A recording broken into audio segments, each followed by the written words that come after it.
My role during my placement was to show the coaches, swimmers and parents that I could demonstrate a safe practice, such as not letting the swimmers run on poolside or push each other into the pool. I also had to show that I understood the lane etiquette theory, which is swimming in a chain one behind the other, leaving a 5-second gap, and if you catch someone up, to just go round them and not pull on their feet.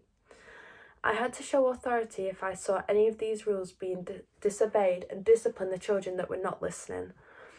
I also had to be able to control the group in situations such as when I am explaining the next part of the session, I have to keep everyone engaged and listening, if not, pick them up on it.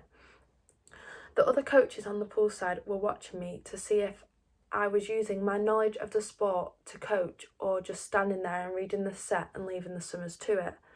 However, because I do have experience when coaching, I was walking up and down the poolside, stopping swimmers to help them with little pointers on their stroke, and I had my whistle ready to set the swimmers off when they had had their rest. Another role that I had to undertake was when I was explaining the warm-up, I was telling them why it is so important to not miss out the lengths, as they would have more chance of getting injured. Warm-up techniques are primarily used to increase body temperature and are classified in 3 major categories. The first one is passive warm-up, which just increases the temperature of the body. General warm-up increases temperature by non-specific body movements. The last one is specific warm-up, which increases temperature using similar body parts that would be used in the same or more strenuous activity. And then again, I had to teach them how to cool down properly and the importance of that. Again, that it reduces the chance of getting injured and reduces the chance of DOMS. Within my role, I also had to teach them how different sets help different aspects of swimming, such as endurance training. Endurance training is the act of exercise in a way that increases the body's ability to withstand exercise for extended periods of time. A swimming session tends to be 2 hours long, especially once you get into B squad. I think it's after C squad, you are then 2 hours long. In general, this type of exercise training refers to any type of activity that trains the aerobic energy system as opposed to an aerobic energy system. Your aerobic system is what allows you to sustain exercise for longer than 2 minutes. Lastly, I have to make sure I am confident when talking to the swimmers so that I can get across what I'm asking of them effectively and so they understand, so we're not wasting time explaining the session again. I'm now going to talk about the effectiveness of the organisation with me and as a whole.